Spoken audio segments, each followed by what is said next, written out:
Hello good morning students. Welcome you all again on my YouTube channel. आप सभी को पता है कि हमारी बॉडी में कुछ ऐसे पार्ट्स हैं जो बहुत इंपॉर्टेंट हैं, जिनके बारे में हमें जानना बहुत जरूरी है। हम लोग लोअर क्लासेस से पढ़ते आते हैं कि हमारी जो ह्यूमन आई होती है वो किस तरीके से वर्क करती है, ह्यूमन ईयर जो होता है वो किस तरीके से वर्क करता है। तो बेसिकली जो हमारे सेंस ऑर्गन्स होते हैं, 5 सेंस ऑर्गन्स हमारी बॉडी में होते हैं, these are very sensitive part in our body, है ना। तो उनकी वर्किंग के बारे में, उनके पार्ट्स के बारे में जानना बहुत जरूरी होता है। So this is very important topic for students as well as for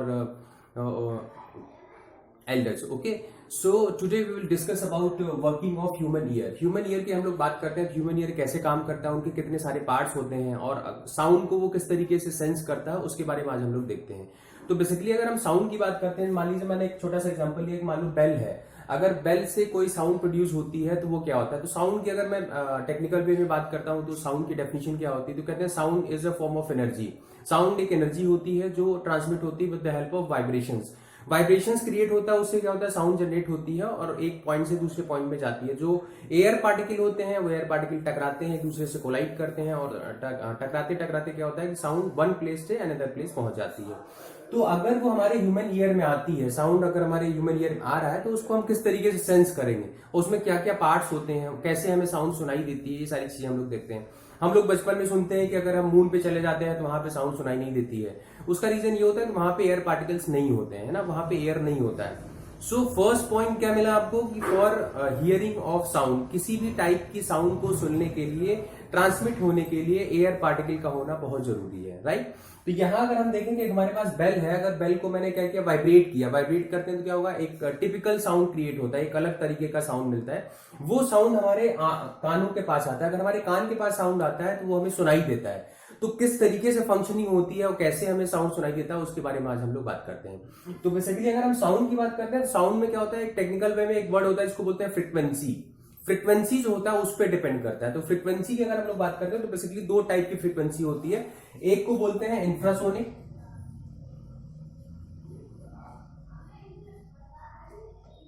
infrasonic, और दूसरा होता है अल्ट्रा,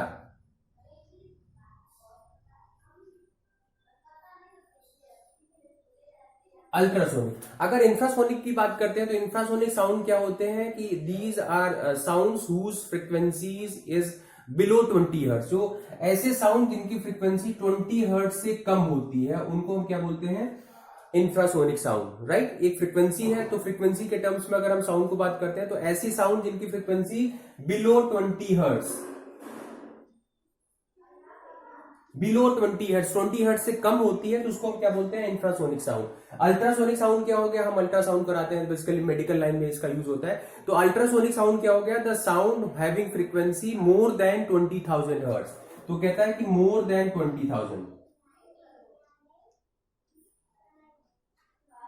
मोर देन 20,000 हर्ट्ज। अगर 20,000 हर्ट्ज से ज्यादा फ्रीक्वेंसी मिलती है तो उसको हम क्या बोलते हैं, अल्ट्रासोनिक साउंड। अल्ट्रासोनिक बेसिकली हमारा ये साउंड की फ्रीक्वेंसी कहलाता है। तो साउंड की जो फ्रीक्वेंसी है वो दो कैटेगरी में होती है। अब अगर ह्यूमन की बात करते हैं तो ह्यूमन किस कैटेगरी के साउंड को सुनता है, तो कहते हैं जो ह्यूमन की कैपेसिटी होती है वो कहां से स्टार्ट होती है, 20 hertz to 20,000 hertz. Human hearing capacity, human जो होता है वो उन्हीं साउंड को सेंस करेगा जिनकी फ्रीक्वेंसी क्या होगी, 20 से लेके 20,000 हर्ट्ज तक होती है। Below this frequency, above this frequency we can not hear the sound having frequency range not lie in between this, है ना। अगर एक ऐसा साउंड है जिसकी फ्रीक्वेंसी 20 से कम है तो उसको हम नहीं सुन सकते हैं। एक ऐसा साउंड जिसकी फ्रीक्वेंसी से ज्यादा है तो हम उसको नहीं सुन सकते। Okay, so the range of hearing of our is that 20 hertz to 20,000 hertz. हम लोग बात करते हैं डॉगीज जो होते हैं, डॉगीज बहुत सेंसिटिव होते हैं। उनका रीजन ये होता है कि डॉगीज जो होते हैं उनकी जो हियरिंग फ्रीक्वेंसी रेंज होती है वो यहां से स्टार्ट हो जाती है, वो यहां से लेके 50,000 हर्ट्ज तक सुनाई देता है। जो डॉगीज होते हैं वो बेसिकली 0 या 1-2 हर्ट्ज से स्टार्ट होती है उनकी हियरिंग कैपेसिटी और 50,000 तक उनको सुनाई देती है। जो बेबीज होते हैं, बेबीज देखते हैं आप, अगर वो बेबी जरा सा साउंड कहीं क्रिएट होता है तुरंत उठ जाता है। तो उसका रीजन ये है कि उसकी जो हियरिंग कैपेसिटी होती है अप टू 25 1000 हर्ट्ज तक होती है। तो 25,000 हर्ट्ज तक बेबी जो होता है वो उसको सुनाई देता है, और वो बिलो 20 हर्ट्ज भी को साउंड को सुन सकता है, इसलिए वो काफी सेंसिटिव होता है। जो जरा सी आवाज होती है तो तुरंत वो उठ जाता है। Okay, this is technical facts. तो आज हम लोग बात करते हैं कि हमारे पास जो ईयर जो बेसिकली है ह्यूमन ईयर है, ह्यूमन ईयर में ईयर ड्रम का क्या काम होता है, या बेसिकली जो अदर पार्ट्स होते हैं वो किस तरीके से काम करते हैं, राइट। तो अगर हम ह्यूमन ईयर की बात करते हैं, ह्यूमन ईयर में बेसिकली ये सारे पार्ट्स होते हैं, एक एक करके हम लोग देखेंगे। अगर ह्यूमन ईयर की हम बात करते हैं तो ह्यूमन ईयर में फर्स्ट जो पार्ट है उसको बोलते हैं पिन्ना। पिन्ना बेसिकली क्या है कि जो हमारे ईयर का आउटर पार्ट है उसको हम बोलते हैं पिन्ना। जो हमारे कान, ये बाहर का जो पोर्शन दिया हुआ है जो इस तरीके से बना हुआ है, इसको हम बोलते हैं पिन्ना। तो पिन्ना बेसिकली हमारा ये पार्ट कहलाता है, जो आउटर पार्ट है जो बॉडी में आपको दिखाई देता है, this one is pinna, right. Second कह रहा है ईयर ट्यूब। ईयर ट्यूब क्या होगा? एक ट्यूब होता है जिससे साउंड जो होती है वो अंदर जाती है। पहले हम लोग इसके पार्ट के बारे में बात कर रहे थे, फिर इसकी फंक्शन के बारे में बात करेंगे। तो ये जो आप दिखाई दे रहा है ये क्या है हमारे पास? Ear tube. ईयर ट्यूब के थ्रू क्या होगा? साउंड अंदर जाती है, तो this is ear tube, right. Next part क्या आता है हमारे पास? Ear drum. Ear drum basically curtain type का होता है जो वाइब्रेट करता है, जो रोटेट करता है। तो ईयर ड्रम बेसिकली आपको यहां दिखाई दे रहा है, this one is ear drum, right. Ear drum के बाद क्या है? नेक्स्ट पार्ट की अगर हम लोग बात करते हैं तो ईयर ड्रम के आगे क्या कह रहा है? Interlock bones. इंटरलॉक बोन्स आपको ये दिखाई दे रही हैं, जो हमारे पास ये इंटरलॉक बोन्स हैं, these are the interlock bones. Number 4 को हमने दे दिया, इंटरलॉक बोन्स होती हैं, इनके अलग अलग फंक्शन होते हैं। अभी हम लोग फंक्शन के बारे में बात करेंगे। नेक्स्ट कह रहा है कि organ of balances. Organ of balances की अगर हम लोग बात करते हैं तो यहाँ पे लगा हुआ है ऑर्गन ऑफ बैलेंसेस, हमारा 5th पार्ट हो गया इसका, और ये ऑर्गन ऑफ बैलेंसेस हो गया। नेक्स्ट पार्ट कह रहा है कि ऑडिटरी नर्व्स। ऑडिटरी नर्व्स हमारी जो होती है वो ये दिखाई दे रही है आपको। तो ऑडिटरी नर्व्स आपकी ये दिखाई दे रही है, this one is auditory nerve, ये हमारा 6th पार्ट हो गया, this one. And last part आपका है organ of hearing. Organ of जो हियरिंग है वो बेसिकली हमारे ये दिख रहे हैं आपको, ये this one is 7th part. तो अगर हम मोटे मोटे तौर पे देखें तो हमारे पास ईयर के अंदर जो बेसिकली जो पार्ट्स हैं इसके वो 7 पार्ट्स हैं, छोटे छोटे पार्ट्स हैं, उनकी अलग अलग फंक्शनिंग होती है। तो ये आपका ईयर कहलाता है, ह्यूमन ईयर का स्ट्रक्चर होता है। अब इसके फंक्शन की हम लोग बात करते हैं। सपोज करिए कि जो बेल है, बेल से क्या हुआ? साउंड क्रिएट हुई। साउंड कैसे क्रिएट होगा? हम इसको वाइब्रेट करेंगे तो क्या होगा? इसके एयर के जो पार्टिकल्स होंगे वो टकराते टकराते क्या होगा? आगे बढ़ेंगे, आगे मूव करेंगे।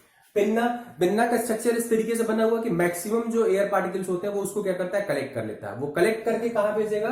तो नेक्स्ट पार्ट इसका आ गया ईयर ट्यूब। ईयर ट्यूब के थ्रू क्या होगा? जो हमारे एयर पार्टिकल्स हैं वो ईयर ट्यूब से क्या होगा? अंदर चले जाएंगे।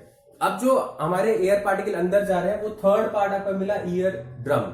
ईयर ड्रम क्या करेगा? वो जैसे उससे पार्टिकल टकराएंगे तो क्या करता है? वो वाइब्रेट करता है, वो वाइब्रेट करना स्टार्ट कर देता है, उसी फ्रीक्वेंसी से वाइब्रेट करता है जिससे हमारे एयर पार्टिकल्स आते हैं, राइट। अब जब ये ईयर ड्रम वाइब्रेट करता है तो उसके बाद नेक्स्ट पार्ट हमारा है जिसको हम बोलते हैं इंटरलॉक बोन्स। इंटरलॉक बोन्स क्या करती हैं? जो वाइब्रेशंस है उसको, उसका जो साउंड है उसको क्या करती हैं? एम्पलीफाई कर देती हैं। एम्पलीफाई करने का मतलब क्या होगा? थोड़ी सी उनकी जो मैग्नीट्यूड होगा उसको बढ़ा देती हैं, ताकि जो आपका साउंड है उसको आपको आसानी से सुनाई दे।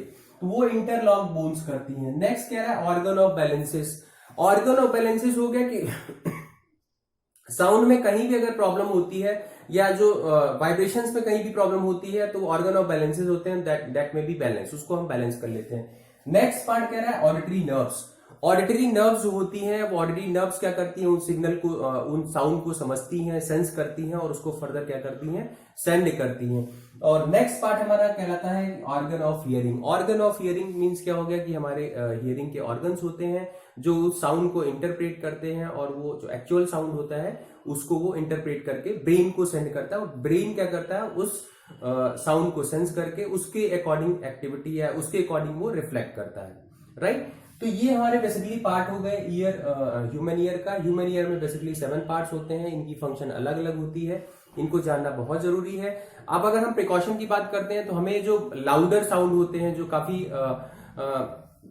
जिनका एम्पलीट्यूड बहुत हाई होता है, ऐसे साउंड से हमें बचना चाहिए। हमें जो हम अपने ईयर को क्लीन करते हैं तो we have to clean by कुछ ईयर के क्लीन करने के इंस्ट्रूमेंट्स आते हैं, उनको हमें यूज करना चाहिए ताकि हमारा ईयर जो है वो डिस्टर्ब ना हो।